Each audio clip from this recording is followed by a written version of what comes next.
Damos la bienvenida al sociólogo Marcos Zalamea, catedrático universitario, analista político, sociólogo Zalamea. Vamos a empezar recordando una vez más lo dicho por un prestigioso cuencano, el doctor Gustavo Vega, quien fue llamado en la época de Julio César Trujillo a ejercer la presidencia en el Consejo Nacional Electoral en una etapa de transición que duró aproximadamente medio año.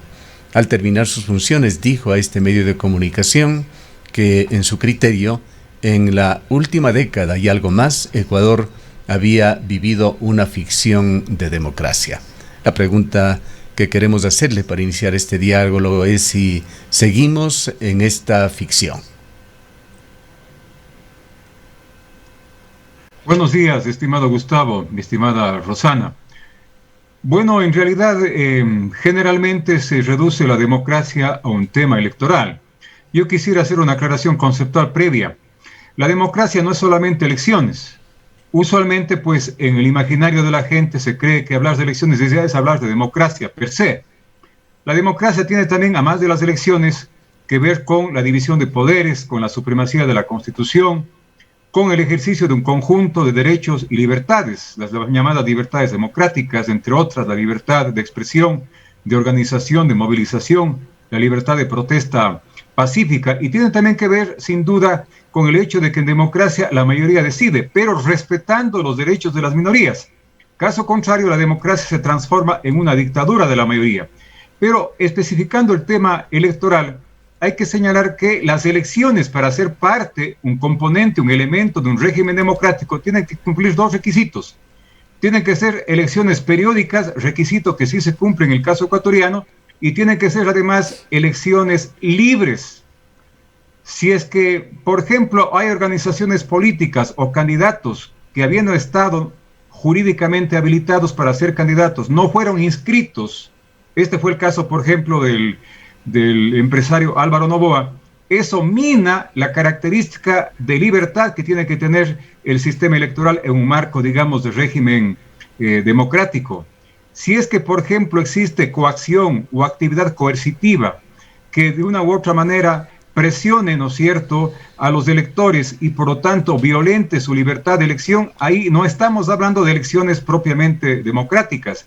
Pero también si es que, digamos, existe un proceso de elecciones cuyos resultados, de hecho, no están dando cuenta de la voluntad popular por A o B situaciones que pueden caracterizarse como inicialmente irregularidades, pero que en el fondo pueden responder a una planificación previa para alterar la voluntad popular, tampoco se está hablando, ¿no es cierto?, de elecciones democráticas. Yo creo que con todos los problemas que han habido, pues, en el ejercicio del régimen democrático en las últimas décadas, es evidente que sí hemos tenido elecciones más o menos libres. Por eso es que en este elemento, por lo menos, pues, el régimen democrático pasa de año. Repito, en cuanto básicamente al componente electoral. Yo quiero recordar además de que reiteradamente en la historia político-electoral del Ecuador siempre se ha hablado del fantasma del fraude. Y digo fantasma porque precisamente no deja de ser eso. Recordemos que a finales del siglo XX, en 1998 concretamente, se habló y quedó rondando, ¿no es cierto?, en el imaginario social, la idea de que fue Álvaro Noboa y no Yamil Maguad el que ganó la presidencia de la República. Recordemos también hace 4 años que se habló de que había sido Lasso y no Moreno el que ganó la presidencia de la República, pero no hubo efectivamente, pues, el necesario mecanismo para viabilizar un recuento hace 4 años. Pero le pedimos en este punto, Marco, un juicio de valor. ¿Qué cree usted que pasó en esas 2 elecciones que usted ha mencionado? Bueno, en el caso del 98 me parece que fue más especulación que realidad. Ciertamente que los bancos estuvieron financiando la campaña electoral de Yamil Maguad, eso no es un secreto, pues eso fue evidente. Por ejemplo, el propio Aspiacio, dueño del Banco del Progreso, hablaba de millones de sucres que había aportado a la campaña de Maguad. Recordemos que el reconteo se hizo, por ejemplo, con instalación de sistema informático en el banco Filambanco, concretamente, ¿no? Entonces eso daba para dudar, porque efectivamente los intereses a los que respondía Maguad eran los intereses de la banca. En el caso, digamos, de hace 4 años, sin duda, pues, creo que sí podemos decir que efectivamente no fueron elecciones que dejó un hálito de transparencia, y creo que la duda de fraude persiste. Yo particularmente comparto con esa duda. Recordemos que con ustedes tuvimos, Gustavo, y otros distinguidos periodistas en ese entonces de Ondas Azuayas, analizando los resultados electorales, y de pronto en media hora, abruptamente, luego de un sospechoso y misterioso apagón, cambiaron los resultados. Nunca hubo clarificación de este tema, sin duda porque teníamos un Consejo Nacional Electoral totalmente controlado por el gobierno de turno, es decir, un Consejo Electoral correísta. Hoy pasamos a un nuevo Consejo Electoral que ya no fue correísta, pero que siguió siendo un Consejo Electoral partidista, politizado, y esa es también la razón de fondo de los problemas que hoy estamos enfrentando respecto a los resultados electorales, las controversias y las polémicas que se están realizando en estos días. ¿Usted coincide, sociólogo Zalamea, muy buenos días, con las denuncias de Yacu Pérez Huartambel? Él incluso dice que la movilización, el paro, continuará hasta que no haya un recuento, hasta que no se aperturen, no se abran las urnas en estas 31 actas. Se ha evidenciado que efectivamente ha habido una serie de inconvenientes, pero Yacu Pérez presentó más de 20.000 actas que no fueron aceptadas por el Consejo Nacional Electoral. ¿Cuál es la lectura que tiene usted sobre esta situación? Bueno, primero reitero el problema actual que estamos viviendo respecto a la duda de los resultados, sobre todo por parte de Pachacuti, y a lo mejor una importante parte de la opinión pública. Tiene que ver con esa politización y partidización que ha seguido siendo una constante en el Consejo Nacional Electoral. Lamentablemente, pues el Consejo de Participación Ciudadana y Control Social, presidido por Julio Sosa Trujillo, no reinstitucionalizó el órgano electoral. Lo que pasa es que descorreizó el órgano electoral, pero hubo un reparto, ¿no es cierto?, entre representantes de otros partidos políticos, la mayoría de ellos más bien anticorreístas, que corresponden a la izquierda democrática, al Partido Social Cristiano, a Pachacuti, a Creo. Son los que están controlando el Consejo Nacional Electoral actual. Sin embargo, amén de esta situación de politización y partidización que no es deseable para tener elecciones plenamente libres y por lo tanto democráticas, lamentablemente el Consejo Nacional Electoral no ha dado muestras de una eficacia en cuanto a la gestión administrativa del proceso electoral. Recordemos los problemas que hubieron al interior durante mucho tiempo del Consejo Nacional Electoral, entre una mayoría presidida por Diana Atamaín y una minoría, pues, donde estaban los consejeros Verde Soto y el consejero Pita. Luego después, pues ya en los albores del proceso de elecciones, pues los conflictos, las controversias entre el Tribunal de lo Contencioso Electoral y el Consejo Nacional Electoral. Ya. Ahora, ¿qué pasó? Justamente como parte de esos errores que ha tenido en la gestión electoral el Consejo Nacional Electoral, es que a la noche de las elecciones del día 7 de febrero, más o menos a las 9 de la noche, la presidenta, obviamente por resolución del Consejo Nacional Electoral, comete el error de dar los resultados en relación a la ubicación del candidato que quedaba en segundo lugar. Cuestión que no debía habérsele hecho, porque si había un empate técnico, sin duda que esto iba a despertar suspicacias, dudas, y iba a generar una confrontación político-electoral que precisamente es la que estamos viviendo. Si bien la presidenta del Consejo Nacional Electoral habló en esos datos de que había un piso y un techo en el que podía moverse, ¿no es cierto?, los resultados a favor de uno u otro candidato, la mayoría de gente no entendió este concepto estadístico de pisos y techos, que más o menos era en promedio de 1%, es decir, cualquiera de los dos candidatos podía moverse hacia el techo, ¿no es cierto?, o hacia el piso en un rango de un 1%.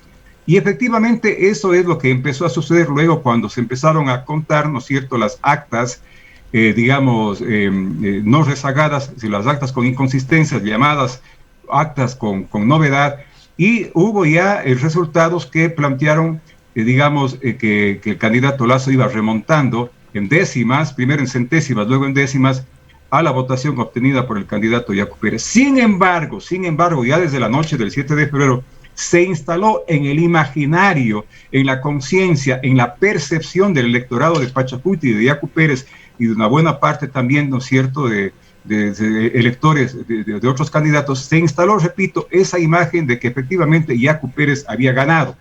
Y cualquier resultado en contra, pues, podía generar el riesgo de creer que efectivamente hubo fraude. Y esa es la lectura que empezó a darse. Y esta lectura del fraude empezó además a adquirir mayor consistencia cuando se encontraron cada vez más actas, digamos, con irregularidades en la provincia del Guayas, y se habló también de actas con irregularidades en el conteo en otras provincias del país. Y eso llevó a generar la narrativa, el relato de que había un fraude, digamos, a nivel nacional. Se buscó un acuerdo que era un acuerdo político, no jurídico, con el encuentro entre, digamos, Yacu Pérez y Lasso, lo que algunos eufemísticamente llamaron un pacto de caballeros. Yo aquí quiero, digamos, objetar ese concepto. ¿Desde cuándo hay caballerosidad en la política? Muy difícil, casi imposible. Nuestra política es esencialmente maquiavélica. En la política no prima la caballerosidad, priman los intereses.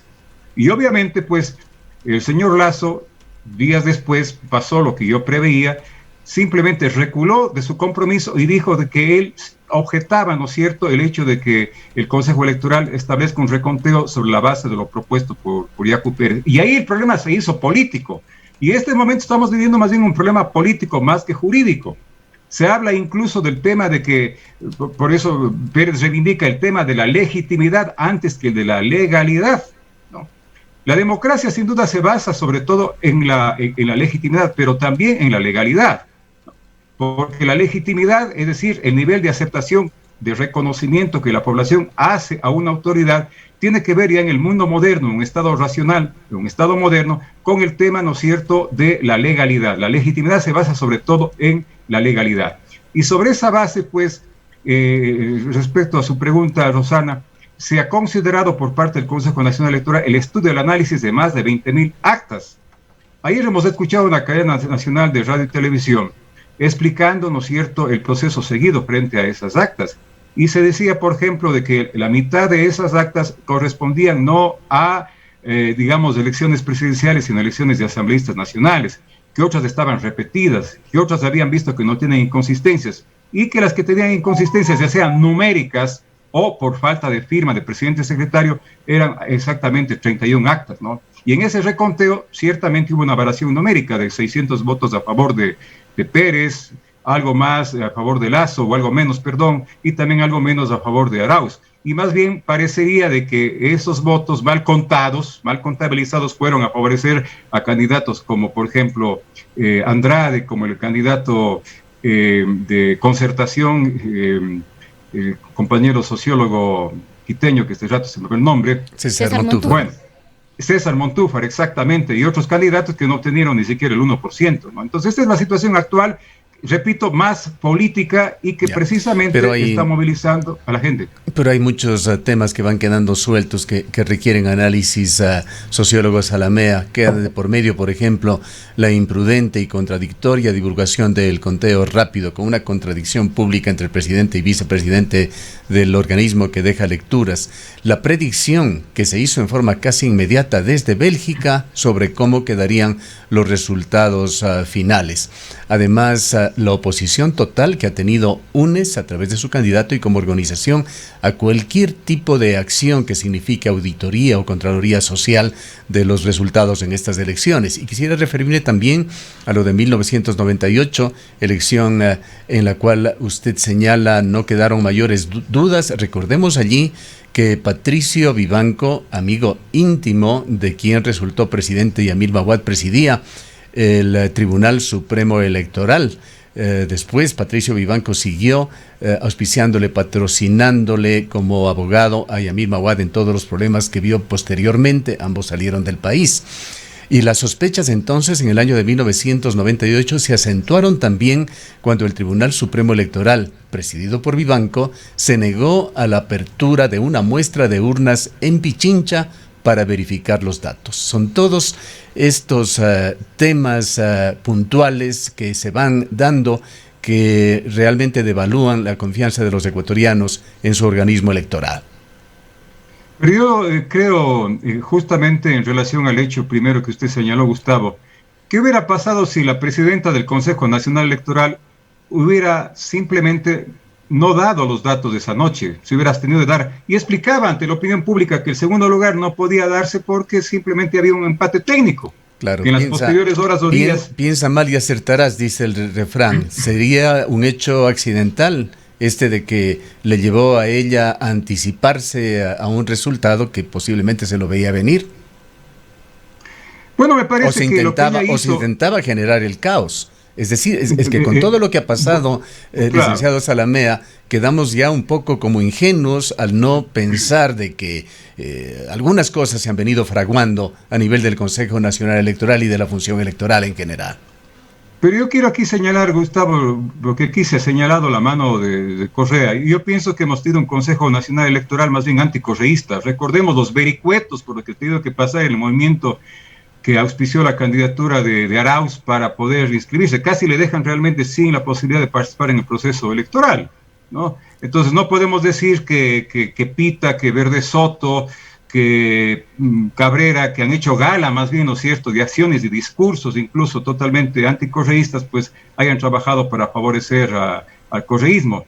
Creo que sin duda el triunfo de Arauz es un triunfo realmente indiscutible, ¿no? Solamente desde ya un discurso prejuicioso que huele más a propaganda política si puede a lo mejor poner en duda el primer lugar de Arauz. En primer lugar, sí, estamos de acuerdo, no se lo puede poner en duda el resultado, el porcentaje que obtuvo, sí, y lo han puesto muchos con varios análisis que han hecho, centrando sus sospechas sobre todo en Manabí. Pero al margen de todo esto, o adicionalmente a todo esto, el sociólogo Zalamea, ¿por qué no llevar adelante acciones que algo de luz, algo de transparencia arrojen en un proceso electoral? Usted recordaba este acuerdo de caballeros que se dio el 12 de febrero para un recuento del 100% de actas en la provincia del Guayas, 50% en 6 provincias del país, con la resultante final, con todos los hechos que se dieron en el camino, de 34 actas revisadas. ¿Por qué evitar cualquier acción de transparencia que lo único que puede hacer, en el mejor de los casos, es dar mayor confianza a los ecuatorianos si es que los datos son ratificados? ¿Cuál es la razón por la que se evite ese reconteo? Justamente el cambio de actitud del señor Lasso. El señor Lasso, recuerde usted, manda un comunicado al Consejo Nacional Electoral diciendo de que no debe haberse un reconteo sobre la base de lo que está planteando Yacu Pérez, de que él escoja, ¿no es cierto?, las actas que deben recontarse. Entonces, él incluso previene al Consejo Nacional Electoral de que no podría hacerse un reconteo al margen de la legalidad, ¿no? Y con eso influye en aquellos miembros del Consejo Nacional Electoral que representan precisamente los intereses político-electorales de Lasso. Concretamente, el caso, estoy hablando del señor Pita, de Creo, y el señor Cabrera del Partido Social Cristiano, que está apoyando precisamente este partido, la candidatura de Lasso. Porque recordemos también que hubo hace algunos días esa reunión en la noche de los 5 consejeros para aprobar el instructivo que viabilizaba ese reconteo acordado entre Lasso y Pérez. Pero como cambió la actitud de Lasso, entonces, muy funcionales a los intereses político-electorales de Lasso, estos 2 consejeros a los que me refería, en esa noche votan en contra. El uno se abstiene y el voto de Cabrera es en contra. Y los votos a favor del reconteo son de la consejera Acero y de la presidenta Diana Atamaín. Verde Soto se sale, no asume la responsabilidad de quedarse y dar su posición, porque a lo mejor si Verde Soto se quedaba y votaba a favor del reconteo, hacían 3 contra 2, y en este momento estábamos en otro escenario. Que era entonces, totalmente esa es precisamente factible. La expresión de que los consejeros están respondiendo a intereses político-electorales, y no a los intereses de la preservación de la legitimidad de la transparencia democrática. Entonces nos está dando la razón de que hay muchas sospechas que no se han resuelto en este proceso electoral y de que se ha impedido de que algo de transparencia se imprima, algo de certezas para la tranquilidad del pueblo ecuatoriano. Pero eso estoy aclarando, Gustavo, que los que están impidiendo y los que impidieron en ese momento esa transparencia fueron los consejeros que votaron en contra de la aprobación del instructivo. Y los consejeros son el Consejo Nacional Electoral, ellos lo componen. Claro. Entonces, en este momento el Consejo Nacional más bien ha cerrado filas en una sola posición, evitar cualquier posibilidad, digamos, de reconteo. De todas maneras, Gustavo, yo pienso que hay una salida que puede ser política, pero también jurídica, que es la impugnación que se ha anunciado va a hacerse ante el Tribunal de lo Contencioso Electoral, ¿no es verdad? Y yo pienso que incluso por el tema de los tiempos electorales, lo más probable y lo más aconsejable sería de que el Tribunal Contencioso Electoral acepte la petición de Pachacuti, pero con un reconteo sobre la base de una muestra estadística. porque lastimosamente, pues, hacer un reconteo en los términos planteados inicialmente en el llamado acuerdo, entre comillas, va a ser bastante difícil. Obviamente, repito, una muestra estadística que debería hacerse de una forma totalmente técnica, además con ciudadanos profesionales en materia estadística que sean absolutamente independientes del sector político. Ojalá se lograra por lo menos eso, justamente no para que gane ningún candidato en particular, pero sí para que la tranquilidad, la confianza retorne a los ecuatorianos, sociólogo Zalamea. Así es, y yo pienso que sobre todo la desconfianza se generó lastimosamente por un hecho fortuito, yo repito, ¿no? un hecho, digamos, fortuito, de aquel domingo. Si la presidenta no anunciaba ningunos resultados, se abstenía de dar resultados en el segundo lugar, seguramente la narrativa y el relato que empezó a cobrar fuerza desde esa noche, si cambiaban los resultados había fraude, no se hubiera dado, ¿no? Pero la psicología política es así, y sobre todo la cultura política en el Ecuador, que repito, ha estado plasmada también de estos fantasmas que no solamente han estado presentes en ese momento, me acuerdo, desde el 98. Recordemos que en la época de Jaime Rodós Aguilera se habló de la famosa mano negra, concepto acuñado por Rafael Arizaga Vega, me parece que en esa época preside el tribunal, tribunal electoral, ¿cómo se llamaba? No, Consejo Nacional Electoral. Supremo. De todas maneras, estamos en este momento en un escenario donde Pachacuti se está echando mano de un instrumento natural de su acción, de su lucha, que es la movilización y lamentablemente también el cierre de vías, ¿no? Yo pienso que ahí hay que tratar de que más bien la dirigencia de Pachacuti reflexione, porque de una u otra manera el cierto apoyo social que tiene el reclamo de Pachacuti puede más bien perder legitimidad sobre la base de que la ciudadanía va a sentirse afectada precisamente por ese cierre de vías. No creo que es la mejor estrategia. Al momento se está castigando a la ciudadanía que votó masivamente por Yacu Pérez, con las suspensiones que se han hecho en esa importante vía que une a Cuenca con el Valle de Yunguilla y la provincia del Oro. Ojalá se reflexionen también sobre estos temas bien traídos por usted, sociólogo Zalamea. Le agradecemos mucho por habernos acompañado en esta mañana. En el Ecaustro, desde hace 20 años, trabajamos día a día para generar la energía que tú necesitas. Hoy, renovamos nuestro compromiso de servir a la región y al país, generando desarrollo con conciencia y conservación ambiental y siempre mirando al futuro. El Ecaustro es